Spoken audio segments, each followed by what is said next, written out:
শীতকালে সকাল হোক বা সন্ধ্যেবেলায় গরম গরম ভেজিটেবল চপ খেতে খুবই ভালো লাগে, তাই না? তাহলে চলো তোমাদের সাথে টেস্টি ভেজিটেবল চপের রেসিপি শেয়ার করছি। তার জন্য আমি এখানে নিয়ে নিচ্ছি গাজর, বিট, মটরশুঁটি আর আদা। এরপর গাজর, বিট, আদা গ্রেট করে নিয়েছি। এবার ভেজিটেবল চপের জন্য একটি মশলা করে নেব। তার জন্য একটি প্যানের মধ্যে গোটা জিরে, ধনে, মৌরি, গোলমরিচ, 2টি শুকনো লঙ্কা হালকা ভেজে গুঁড়ো করে নিয়েছি।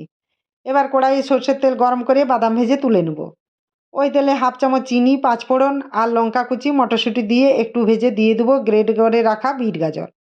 বিট গাজর নাড়াচাড়া করব যতক্ষণ না গাজর বিটের কাঁচা গন্ধ চলে যায়। এবার আগে থেকে সেদ্ধ করে রাখা আলুগুলি একটি হাতার সাহায্যে ম্যাশ করে নেব। এরপর একে একে স্বাদ মতো লবণ, হলুদ গুঁড়ো সব কিছু দিয়ে ভালো করে কষিয়ে নেব। উপর থেকে ভাজা মশলার গুঁড়ো দিয়ে নাড়াচাড়া করে নেব।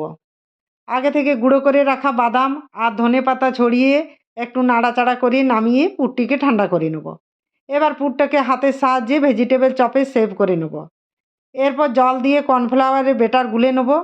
এবার একটি একটি ভেজিটেবল চপ কর্নফ্লাওয়ারে ডুবিয়ে গুঁড়ো করে রাখা বিস্কুটের গুঁড়োতে মাখিয়ে আরও কর্নফ্লাওয়ারে ডুবিয়ে বিস্কুটের গুঁড়োতে মাখিয়ে নেব। এই দেখো, ভেজিটেবল চপ সব রেডি করে নিয়েছি। এবার কড়াইয়ে সরষের তেল গরম করে একে একে ভেজিটেবল চপ ছেড়ে উল্টে পাল্টে ভেজে তুলে নেব। ব্যাস তৈরি হয়ে গেল গরম গরম ভেজিটেবল চপ। তোমাদের কেমন লাগলো কমেন্ট করে জানিও।